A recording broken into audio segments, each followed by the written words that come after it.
Yo quiero hacer dos preguntas y luego voy a hacer otra, pero quiero comenzar haciendo dos preguntas.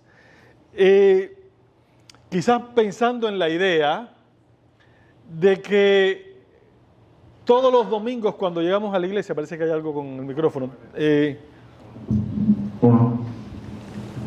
Gracias, este se oye un poquito mejor. ¿Verdad que usted no se siente igual todos los domingos cuando viene a la iglesia, verdad? No siempre uno se siente igual. Hay veces que uno se siente muy bien y a veces que uno se siente que viene como se dice. Y a veces el sentirse bien o no está relacionado, puede ser que hay una enfermedad, o puede ser que hay una situación familiar, o puede ser que hay una carga, pero muchas veces tiene que ver con que cuando venimos a la iglesia, cuando usted viene a la iglesia, ¿qué es la iglesia? El templo, digamos, porque la iglesia somos todos, pero ¿qué es este lugar? ¿Qué cosa es? El templo. Es la casa de Dios. Entonces usted viene a encontrarse con Dios. Cuando usted viene a la iglesia, usted sabe que Dios está en cualquier lugar, mora dentro de usted, pero también está aquí de una manera más tangible. Y a veces el sentirnos bien o no tan bien cuando venimos a la iglesia tiene que ver con dos preguntas que quiero hacer hoy. La primera, y no la tienen que responder, es ¿cómo se siente Dios contigo? ¿Cómo se siente Dios contigo? O quizás hacerla de una manera un poco más sencilla. ¿Qué piensa Dios de ti hoy? Si le pudiéramos preguntar a Dios, si usted le pudiera preguntar, Dios, ¿qué tú piensas de mí? ¿Cómo tú te sientes conmigo? Con mi vida, con la persona que soy, con lo que yo hago o dejo de hacer. ¿Cómo tú te sientes conmigo? Y básicamente la respuesta que damos a esas preguntas es la que muchas veces hace y define en cómo nos sentimos cuando venimos el domingo a la iglesia.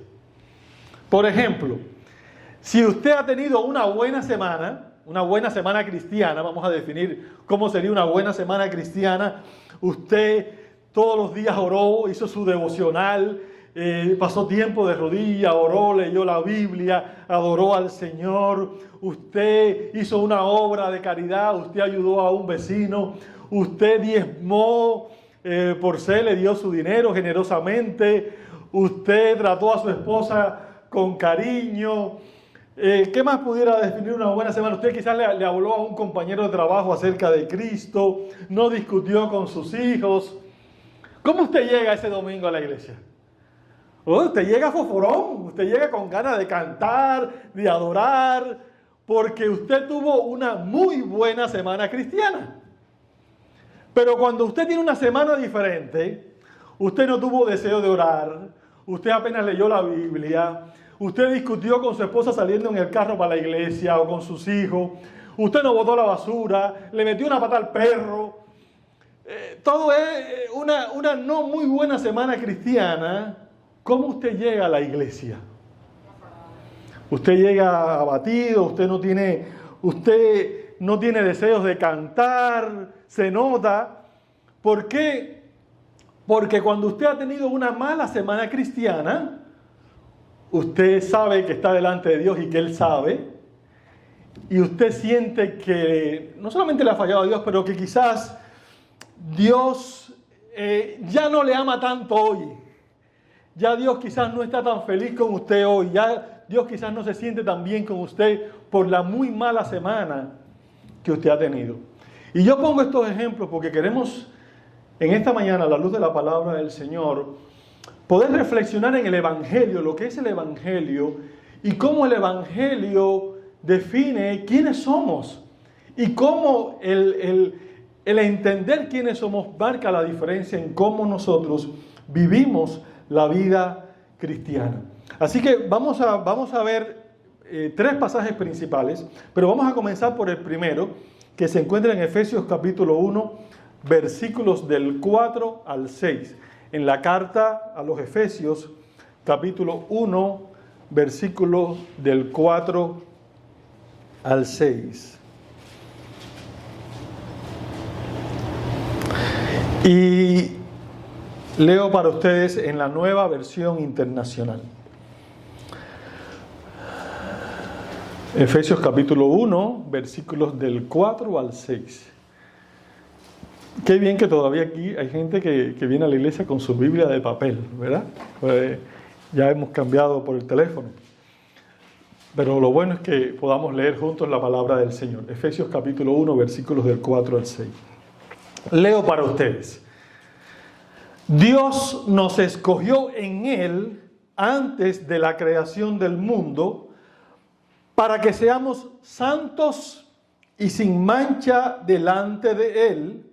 En amor nos predestinó para ser adoptados como hijos suyos por medio de Jesucristo, según el buen propósito de su voluntad, para alabanza de su gloriosa gracia que nos concedió en su amado. Yo le dije que iba a hacer una pregunta, la primera sí la respondí yo, pero la segunda quiero que ustedes me ayuden a responderla. Y yo sé que todos pueden dar una buena respuesta a esa pregunta. Pero yo quiero preguntarles, ¿qué es el Evangelio? Usted ha escuchado esa palabra, ¿verdad? Todos los cristianos hemos escuchado. Pero, ¿qué es el Evangelio? ¿Qué es el Evangelio?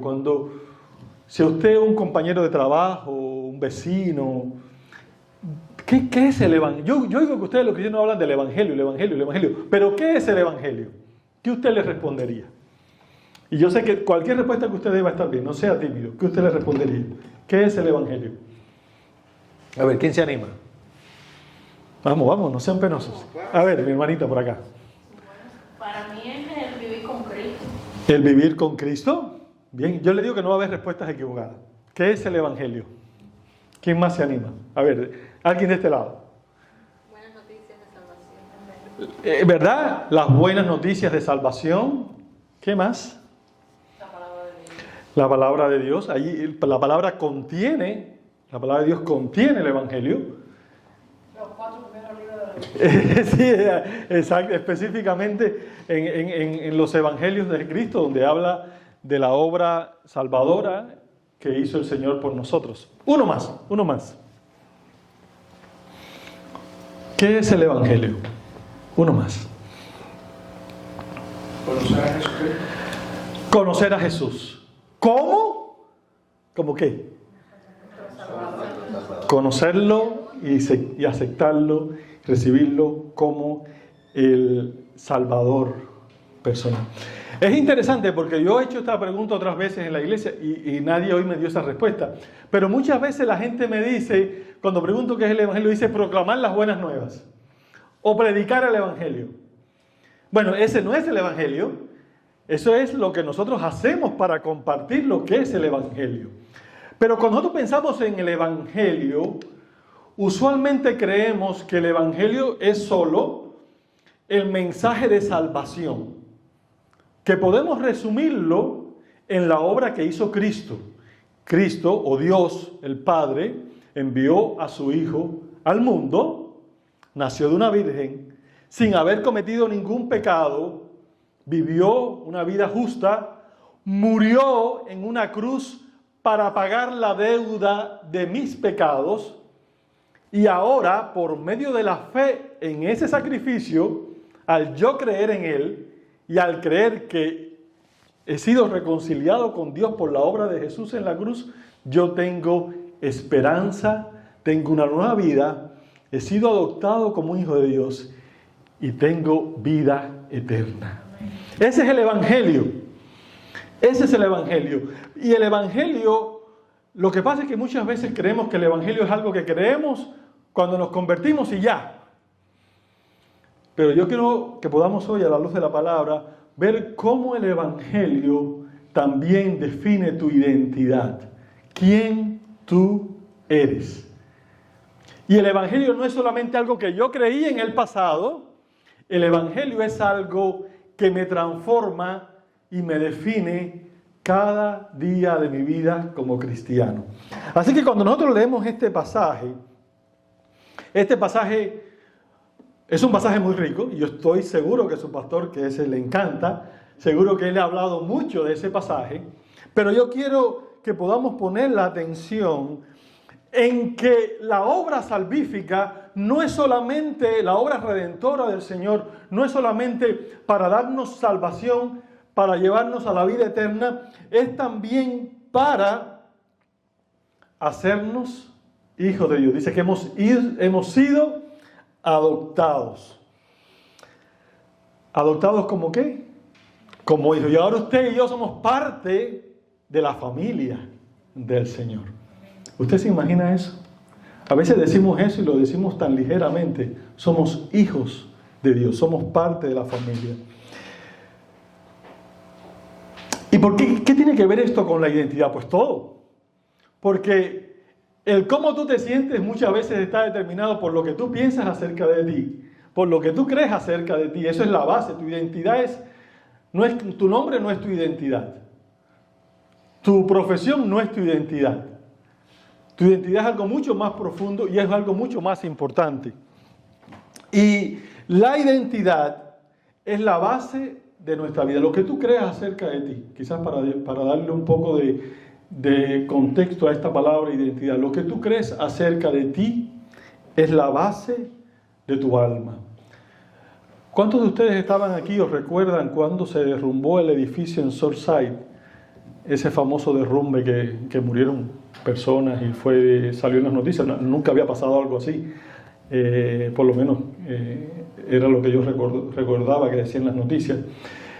Y no sé si ya se determinó las verdaderas causas o las reales causas de por qué se derrumbó el edificio, pero lo que decían en aquel momento es que muy probablemente la causa del derrumbe eran problemas de estructura en la base del edificio y cosas grietas que se fueron haciendo que no se repararon o no se atendieron debidamente y fueron debilitando obviamente toda la estructura del edificio hasta que finalmente el edificio colapsó. Y de alguna manera lo que tú creas de ti, lo que tú pienses acerca de ti es la base, es el fundamento de tu alma. Y muchas veces cuando nosotros nos derrumbamos, muchas veces tiene que ver porque las mentiras que creemos acerca de nosotros son como esas grietas que se van abriendo en una estructura y permitimos y dejamos creer o comenzamos a creer mentiras acerca de nosotros que finalmente debilitan nuestro estamento, nuestro fundamento como cristianos. Alguien ha dicho que el poder de la mentira está en que nosotros lo aceptemos. A todo aquello que categorizamos como cierto, le damos poder. Y por eso el Evangelio es tan importante, porque el Evangelio, sobre todo en lo que tiene que ver contigo, hace el trabajo de reemplazar esa mentira por la verdad de lo que dice Dios. Y por eso en el libro de Efesios, este libro que leímos, el autor, que es Pablo, dedica 3 capítulos enteros a definir quiénes somos en Cristo. Hablar de cuánto nos ama Dios y de que nuestro amor y de que el amor, y esto es lo que yo quiero, la idea que vamos a ir esbozando, es que el amor de Dios no depende de nosotros, no depende de nuestro desempeño, no depende de nuestros mejores esfuerzos. Este es el Evangelio, que el amor de Dios es por pura gracia. Que lo que Dios ha hecho por tu vida y lo que Dios está haciendo por tu vida y lo que Dios hará en la eternidad por ti, no hay nada que tú puedas hacer para merecerlo. Es por gracia. En Cristo, usted y yo hemos sido perdonados, no solamente de todos nuestros pecados pasados, pero también de los presentes y aún de aquellos que todavía no hemos cometido. Hemos sido escogidos, como dice el pasaje, por el puro afecto de su voluntad. Entonces, si podemos hablar de identidad, de quién soy yo, y de si Dios, ¿cómo se siente Dios conmigo hoy? La pregunta inicial, ¿cómo se siente Dios contigo hoy? Vamos a ver cómo la Biblia responde eso. Y ahora vamos a ir a otro pasaje después de haber visto este pasaje de Efesios, vamos a ver el pasaje de Mateo, capítulo 3, versículo del 13 al 17. Pero vamos a hablar específicamente del versículo 16 y 17. Este es el pasaje del bautizo de Jesús.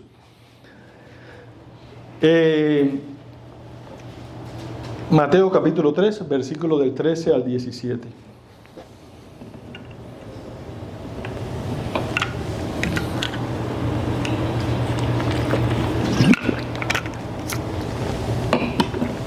Dice el versículo 16 que tan pronto como Jesús fue bautizado, subió del agua. En ese momento se abrió el cielo y él vio al Espíritu de Dios bajar como una paloma y posarse sobre él. Y una voz del cielo, ¿quién asumimos que era esa voz? La voz de Dios, la voz de Dios, el Creador, el Señor. ¿Y qué dijo esa voz? Este es mi Hijo amado, estoy muy complacido con él. Este es mi Hijo amado, estoy muy complacido con él. Todavía Cristo no había hecho nada. Jesús había vivido hasta ese momento, el inicio de su ministerio, pero no había comenzado a hacer obras de amor, no había sanado, no había resucitado a un muerto, no había sanado a un ciego, un paralítico, no había liberado gente de demonios, no había alimentado multitudes, ni siquiera había hecho lo más importante, que era la cruz. O sea que, pensando en el desempeño de Jesús, hasta este punto, era solamente como hombre, era alguien que había vivido y había obedecido a Dios y había honrado a Dios hasta ese momento, aproximadamente los 30 años. Pero dice el Padre, este es mi Hijo. Y esto obviamente habla de una relación filial, una relación familiar que hay en el ser de Dios. Padre, Hijo y Espíritu Santo. ¿Verdad? 3 en 1. Este es mi Hijo. Todos estamos de acuerdo que no hay discusión, ¿verdad? Jesús es el Hijo de Dios. ¿Estamos de acuerdo con eso? Amén. Y entendemos que en esa relación filial, el amor de Dios, ¿cómo es el amor de Dios? Dígame 3 cualidades del amor de Dios. Perfecto. Eterno. Wow, estamos bien. Uno más. Incondicional. Otro. Infinito. Inmutable, no cambia. Todo lo que usted pueda pensar acerca de la persona de Dios lo puede aplicar al amor de Dios. El amor de Dios es eterno, es infinito, es inmutable, es incondicional. Y todo ese amor en su más grande expresión es el amor que tiene el Padre por su Hijo. Entonces, este es mi Hijo, amén, amado con ese amor eterno, incondicional, inmutable, grandioso. Y me siento muy complacido con Él.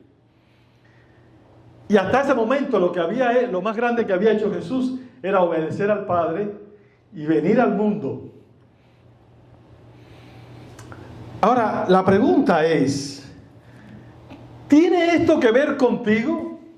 ¿Podemos imaginar, o tú puedes imaginar a Dios diciendo eso de ti? Y ese es el Evangelio. Tú puedes imaginar a Dios diciendo eso de ti. Vamos a hacer un experimento a ver si lo podemos imaginar o no. Podemos imaginarnos, podemos pensar, podemos escuchar hoy, sea que usted tuvo una buena semana o no una muy buena semana, ¿verdad? Quizás usted no tuvo una buena semana para nada. ¿Puede usted escuchar a Dios decir hoy, tú eres mi Hijo amado y estoy muy complacido contigo?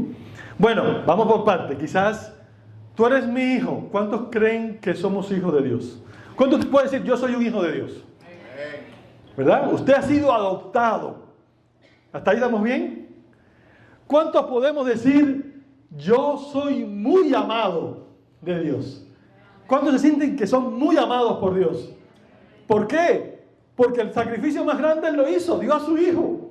Pero además de eso usted tiene incontables testimonios de cómo en su vida Dios lo ha guardado, Dios lo ha bendecido. En los momentos más difíciles, Dios, usted sabe que Dios le ama, aunque no siempre se sienta amado. Pero cuando llegamos a la tercera parte de esta frase, me siento muy complacido. Dios se siente muy complacido. Les pregunto yo a ustedes, ¿se siente Dios muy complacido contigo hoy? Ya sabemos que somos hijos, que somos amados, pero ¿se siente Dios complacido? ¿Está Dios feliz contigo? ¿Está Dios lleno de alegría por tu vida, por quien tú eres, por la manera en que te comportaste la semana pasada? ¿Está Dios aplaudiendo desde el cielo tu vida? ¿Está muy complacido contigo?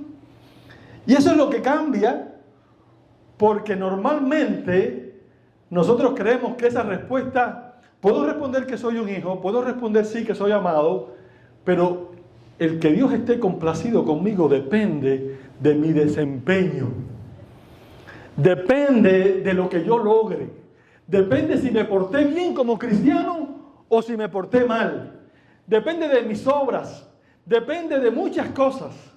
Entonces, no siempre puedo responder y muchas veces sentimos que definitivamente Dios no está complacido conmigo. Muchas veces sentimos que, incluso muchas veces sentimos que realmente Dios no me puede amar por la manera en que yo vivo.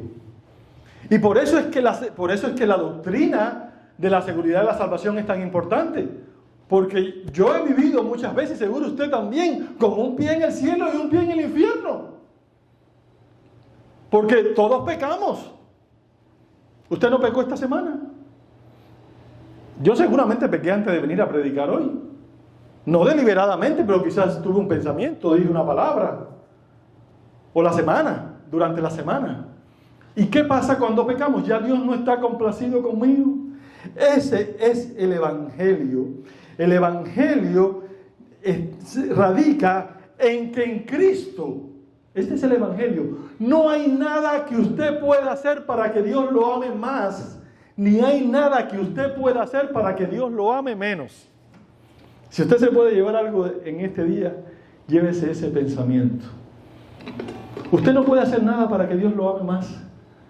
¿Usted cree que porque usted vino y puso 100 pesos en la ofrenda, o los hermanos que, gloria a Dios, que generosamente donaron, va a amarlo Dios porque usted hizo algo? No, porque el amor de Dios es inmutable, porque Dios lo ama con ese amor eterno. Desde antes de que usted naciera, Dios lo ama, Dios lo escogió, Dios lo salvó, y ese amor no cambia ni cambiará. No hay nada que usted pueda hacer para que Dios lo ame más, y no hay nada que usted pueda hacer para que Dios lo ame menos.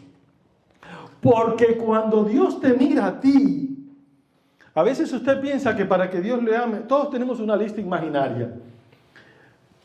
Usted sabe lo que es un to-do list, la lista de todo lo que tenemos que hacer, ¿verdad? Y usted piensa que a veces para que Dios esté complacido con usted, usted tiene que hacer como esa lista, check, check, check.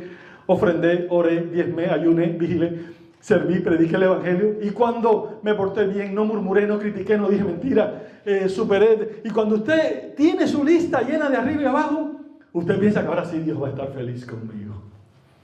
Pero usted sabe lo que es el Evangelio. Es que en Cristo Dios hizo check, check, check, check, check. Y Él está complacido contigo. Ese es el Evangelio. Que Él ha dicho, tú eres mi hijo amado. No depende de tu desempeño. No depende de lo que tú haces. Todo lo que hacemos es simplemente una respuesta en agradecimiento a lo que ya Dios ha hecho por mí. Cuando yo decido pelear contra un pecado, contra un hábito pecaminoso, contra cosas en mi vida que deshonran a Dios, yo no las hago para check, check, check, porque eso es la ley. Y estamos en la gracia. Yo las hago por gratitud a lo que ya Dios ha hecho por mí. Cuando tú pecas, Dios no está complacido con tu pecado. Por supuesto que no. Pero Dios siempre sigue mirándote a través de los ojos de la justicia y de la obra de Jesucristo. Y Dios puede declararte justo y puede hacer check en tu vida. Ahora, ¿Cuál es la jugada maestra del diablo? Que el diablo no quiere que tú vivas en esa realidad de quién tú eres, de que tú eres hijo amado, que tú eres hijo, que eres amado y que por la justificación y la justicia de Cristo, Dios está complacido contigo. Si leemos en Mateo capítulo 4, versículos del 1 al 8, allí encontramos a Satanás tentando a Jesús. Vamos a ver cómo estamos en Biblia. A ver, Magali, que tú dices que en los evangelios. Después del bautismo de Jesús, ¿qué pasó? ¿Qué sucedió después del bautismo de Jesús? ¿Alguien sabe? Fue llevado al desierto. ¿Y qué hizo Jesús en el desierto? Ayunó. ¿Por cuánto tiempo? Están bien. Excelente, 40 días. ¿Y usted sabe cómo estaba Jesús al final de ese momento? Débil, con hambre. Su cuerpo estaba agonizante en esa condición física, en su espíritu fortalecido. Y dice que vino el tentador y se le acercó. Voy a leer rapidito. Dice, le propuso, si eres hijo de Dios, ordena estas piedras que se conviertan en pan. Jesús le respondió, escrito está, no solo de pan vive el hombre, sino de toda palabra que sale de la boca de Dios. Luego el diablo lo llevó a la ciudad santa e hizo que se pusiera en pie sobre la parte más alta del templo y le ordenó, si eres hijo de Dios, tírate abajo, porque escrito está, ordenará a sus ángeles que te sostengan en sus manos para que no tropieces con piedra alguna. Aquí falta una tentación, pero en estas dos hay una frase que se repite en las dos tentaciones. ¿Cuál es?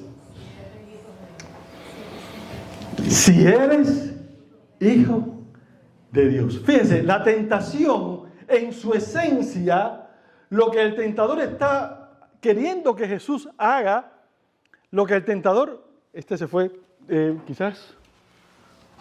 Enciéndolo a ver. Este va a estar. Este no se va a ir. La esencia en la tentación, lo que el tentador está poniendo delante de Jesús, es que él se vea inclinado a probar lo que ya el Padre había dicho. Porque ¿qué había dicho el Padre? Este es mi Hijo amado. Y ahora viene el tentador y dice, si tú eres hijo de Dios, di a estas piedras que se conviertan en pan. Si tú eres hijo de Dios, tírate y Él te va a cuidar. Está haciendo que Jesús caiga en la tentación de querer probar su identidad por su desempeño. ¿Quién soy por lo que yo hago? Básicamente, y tengo esta nota aquí, una de las armas más efectivas de Satanás es hacernos olvidar la identidad de quiénes somos por lo que el Padre ha dicho, en lugar de quiénes somos por lo que nosotros hagamos. Él quería que Jesús buscara otra forma de validarse a sí mismo. Y esa, hermano y hermana, es la principal estrategia que el diablo usa con nosotros. Tal y como lo hizo con Jesús. Es que nosotros olvidemos quiénes somos en Cristo. Y qué beneficio. Y cómo vivir la vida con esa verdad. Con esa verdad inquebrantable y profunda. Soy hijo, ¿qué más? Amado. Y estoy complacido contigo. Usted se podrá parar hoy en el espejo suyo, cuando llegue a la casa, y mirarse y decirlo con total seguridad y certeza. Tony conoce a mi papá. Mi papá es médico allí en Ciego de Ávila, en la cabecera de la provincia en Ciego de Ávila, en Cuba.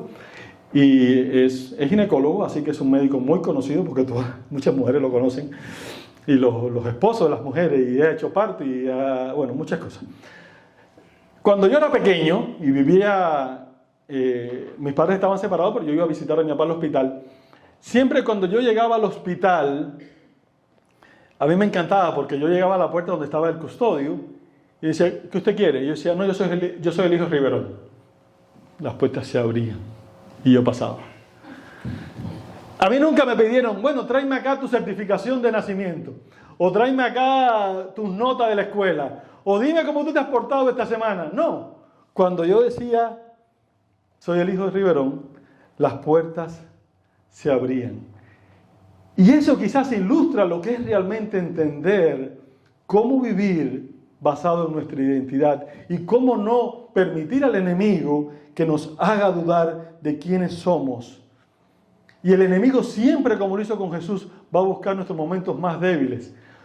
Mire, es que el diablo sabe y le gusta ponerle de frente sus fracasos, ¿verdad? Y les recuerda todos sus fracasos. Y todas las cosas que usted ha hecho mal, para que usted dude del amor de Dios. Para que usted dude de que realmente Dios lo quiere. Y a veces dudamos hasta que realmente somos cristianos.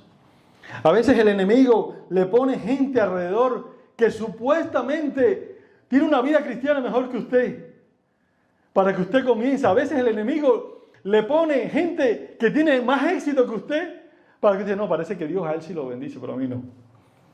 Todo eso para hacernos dudar de quiénes somos en Cristo. Mire, cuando usted peca, tanto el Espíritu Santo como el diablo le van a recordar que usted pecó. ¿Usted sabía eso? Cuando usted peca, el Espíritu Santo y también el tentador le va a hacer notar que usted pecó. Pero lo hace en una manera diferente. Porque Satanás comienza diciendo, mira lo que hiciste. ¿Cómo es posible? Dios no te puede amar, mira lo que hiciste, mira lo que has hecho. Y comienza a acentuar lo malo. Y el Espíritu Santo comienza diciéndote, eres hijo de Dios. ¿Cómo es posible que hayas hecho esto? El enemigo busca hacernos sentir derrotados. En cambio, el Espíritu Santo nos recuerda el amor y nos invita a arrepentirnos. Jesús nos dice, tú eres mi hijo amado. Estoy satisfecho contigo. No puedes vivir de esa manera. El enemigo te va a decir, mira cómo vives. Tú no puedes ser hijo amado. Y Dios no está complacido contigo. Satanás quiere hacernos creer que su voz es la voz del Espíritu Santo, pero no son iguales. Querida familia, que en esta mañana podamos recordar el Evangelio, podamos recordar lo que Dios ha hecho por nosotros y que usted no ha hecho nada para merecer la gracia del Señor. Y podamos irnos de este lugar. Quizás hay cosas en nuestra vida que sabemos que tenemos que corregir. Y quizás el Espíritu Santo nos ha estado diciendo de manera reiterada, tú eres hijo amado, no puedes vivir de esa manera. Y yo no quiero que usted se vaya de esta mañana de aquí sin atender la voz del Espíritu Santo. Pero también quiero que usted se vaya de esta mañana de aquí creyendo que usted es hijo, usted es amado, y el Señor, por la obra de Cristo en la cruz, está complacido contigo y que usted pueda vivir de esa manera.